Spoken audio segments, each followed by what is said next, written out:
The silence of deep space was a comfort Elara Voss had taught herself to crave. She sat alone on the bridge of the Argent Dawn, boots propped on a console, a dented flask balanced in her hand. Light danced across the fractured remains of the Vanguard, once a jewel of the Aegis fleet.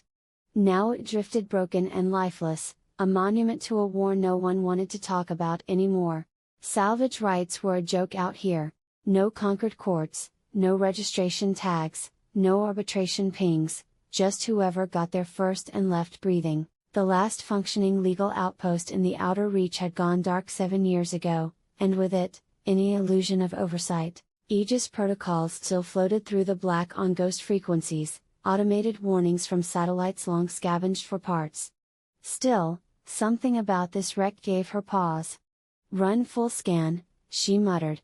Her AI's voice crackled over the speaker, impersonal and cold. Cryo signature detected single pod weak life signs serial trace reads military.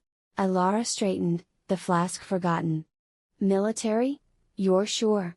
Confirmed Aegis Cryotech, mid-century illegal salvage under Concord Treaty Clause 17. She laughed once, dry, bitter. Treaty's dust. Nobody enforces Concord this far out. But her fingers moved anyway, calling up the coordinates. The screen showed a pod wedged into a mangled corridor, a silver capsule half eclipsed by debris. Ice crystals fogged the glass like frost on a tomb. She glanced at the empty co-pilot's seat. It still bore the imprint of boots long gone. A voice stirred in her memory. "You find something military, you walk." "Not worth the heat, Elara." She ignored it.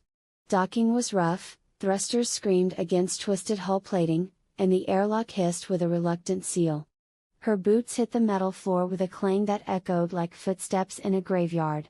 Elara didn't do rescues. She didn't do people, but the stillness inside the pod pulled at something in her, some hollow place she'd kept buried beneath systems checks and quiet meals alone. She walked toward it slowly, each step heavier than the last. Her breath came shallow, her pulse thudding in her ears. She wasn't sure what she expected to find inside: death, damage, some grotesque remnant of a final struggle, but her fingers still curled into fists at her sides, bracing for it. The pod sat beneath a flickering emergency light. The man inside looked impossibly young, dark lashes feathered pale skin, and a thin scar curved just above one brow. Dog tags rested against his chest plate, Sam 2197.